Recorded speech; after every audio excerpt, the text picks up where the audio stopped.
जय श्री राधे कृष्ण। आइए आज आप सब जानेंगे वर्ष 2024 में जीवित पुत्रिका जितिया का व्रत कब धारण किया जा रहा है।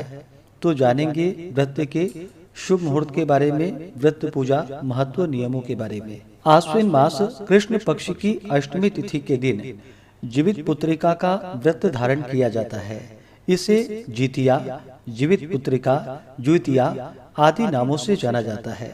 यह व्रत खास करके माताएं बहनें अपनी संतान की दीर्घायु की कामना के साथ उनकी लंबी आयु के लिए तथा संतान की रक्षा हेतु इस व्रत को धारण करती हैं।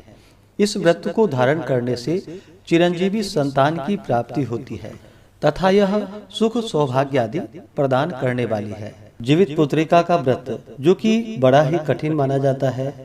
इसमें सप्तमी तिथि के दिन नहाए खाए, अष्टमी तिथि के दिन जो कि दिन रात्रि निर्जला व्रत धारण किया जाता है और नवमी तिथि के दिन जाकर के व्रत का पारण किया जाता है। इस दिन विशेष प्रकार से जो कि राजा जीमूतवाहन का पूजन किया जाता है, साथ में जीवित पुत्रिका का जो कि स्वयं माता दुर्गा का ही स्वरूप है, तो इनका पूजन किया जाता है। साथ साथ चिल और सियारों के नाम से भोजन रखा जाता है और भगवान सूर्य नारायण की भी पूजा की जाती है। तो आइए जानते हैं जीवित पुत्रिका व्रत के शुभ मुहूर्त के बारे में। संपूर्ण जानकारियां की प्राप्ति के लिए वीडियो को अंत तक जरूर देखें। आप सभी भक्तों को जीवित पुत्रिका व्रत की ढेर सारी शुभकामनाएं। आप सभी के जीवन में माता जीवित पुत्रिका की कृपा से आप सभी को सभी प्रकार के सुख और समृद्धि की प्राप्ति हो। सनातन पंचांग के अनुसार जो कि आश्विन मास कृष्ण पक्ष की अष्टमी तिथि प्रारंभ समय जो कि 24 सितंबर 2024 दिन मंगलवार दोपहर 12:41 और अष्टमी तिथि की जो समाप्ति है वह 25 सितंबर 2024 दिन बुधवार को दोपहर 12:12 पे और वाराणसी ऋषिकेश पंचांग के अनुसार और मिथिला पंचांग के अनुसार अष्टमी तिथि प्रारंभ समय 24 सितंबर 2024 दिन मंगलवार शाम 5:57 और अष्टमी तिथि की जो समाप्ति है वह 25 सितंबर 2024 दिन बुधवार शाम 4:56। तो सनातन पंचांग के अनुसार और वाराणसी ऋषिकेश पंचांग के अनुसार अष्टमी व्रत और सूर्योदय व्यापनी के अनुसार जो व्रत के लिए समय प्राप्त हो रहा है, तो सभी भक्तजन 25 सितंबर 2024 दिन बुधवार को व्रत को धारण करेंगे। मिथिला के कुछ पंचांगों में जो कि 24 सितंबर को ही व्रत बतलाया गया है, वहां के पंचांगों के अनुसार जब से अष्टमी तिथि शुरू होती है इस समय से व्रत धारण किया जाता है और अष्टमी तिथि समाप्ति के बाद व्रत का पारण किया जाता है, क्योंकि यहाँ पे उठगन और सर्गी करने का विधान है।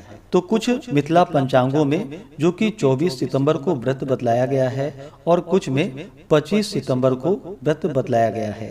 तो आप अपने जगहों के अनुसार व्रत को धारण कर सकते हैं, लेकिन जीवित पुत्रिका व्रत कथा के अनुसार सप्तमी युक्त अष्टमी व्रत नहीं करनी चाहिए। अष्टमी युक्त अगर नवमी व्रत हो तो उसे धारण करनी चाहिए और अगले दिन जाकर के व्रत का पारण करना चाहिए।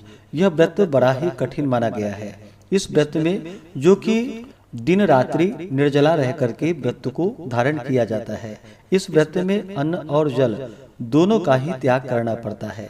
तो व्रत कथा के अनुसार अगर आप शुद्ध अष्टमी व्रत धारण करते हैं तो सभी भक्तजन 25 सितंबर 2024 दिन बुधवार को व्रत को धारण करेंगे और अगले दिन सूर्योदय के बाद व्रत का पारण करेंगे।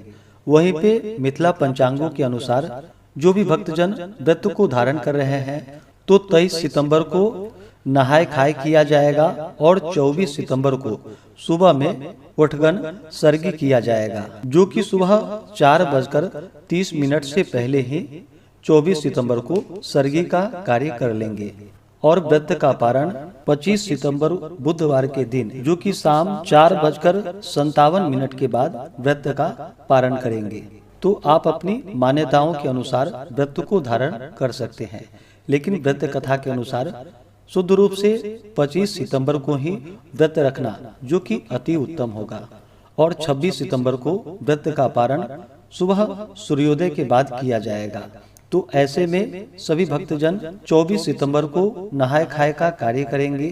अगर आप सर्गी करते हो तो 25 सितंबर की सुबह 4:30 से पहले ही सर्गी का कार्य संपन्न कर ले और दिन रात्रि निर्जला व्रत रह करके अगले दिन सुबह 5:47 के बाद व्रत का पारण करेंगे। 25 सितंबर को सूर्योदय का समय जो कि सुबह 5:47 और सूर्यास्त शाम 5:51 होगा। राहु काल का समय सुबह 11:49 से दोपहर 1:19 तक होगा। ब्रह्म मुहूर्त का समय सुबह 4:36 से सुबह 5:23 तक होगा। योग जो कि वरियान योग होगा रात्रि 12:18 तक, उसके बाद परिध योग होगा। नक्षत्र जो कि आद्रा नक्षत्र रात्रि 10:23 तक, उसके बाद पुनर्वसु नक्षत्र होगा। पूजन के लिए जो शुभ चौघड़िया मुहूर्त के अनुसार समय है वह समय 25 सितंबर को लाभ और अमृत नामक शुभ चौघड़िया मुहूर्त जो कि सुबह 5:47 से सुबह 8:48 तक होगा। उसके बाद फिर शुभ चौघड़िया मुहूर्त के अनुसार समय सुबह 10:19 से सुबह 11:48 तक होगा। उसके बाद फिर शुभ चौघड़िया मुहूर्त जो कि चर और लाभ नामक शुभ चौघड़िया मुहूर्त दोपहर 2:50 से शाम 5:51 तक होगा। तो इस दिन जहाँ तक बन सके सुबह के समय में ही पूजन आदि का कार्य संपन्न कर ले। इस दौरान जीवित वाहन का, गरुड़ का, जीवित पुत्रिका माता का पूरे विधि विधान के साथ गंध पुष्प धूप दीप आदि से पूजा करनी चाहिए। अनेक प्रकार के नैवेद्य आदि अर्पित करनी चाहिए, द्रव्य दक्षिणा चढ़ानी चाहिए और फिर जीवित पुत्रिका व्रत का कथा श्रवण करनी चाहिए। जहाँ तक हो सके इस दिन रात्रि जागरण भजन कीर्तन करते हुए समय को व्यतीत करनी चाहिए। इस दौरान शुद्ध और सात्विकता का पालन करना चाहिए, ब्रह्मचर्य का पालन करना चाहिए।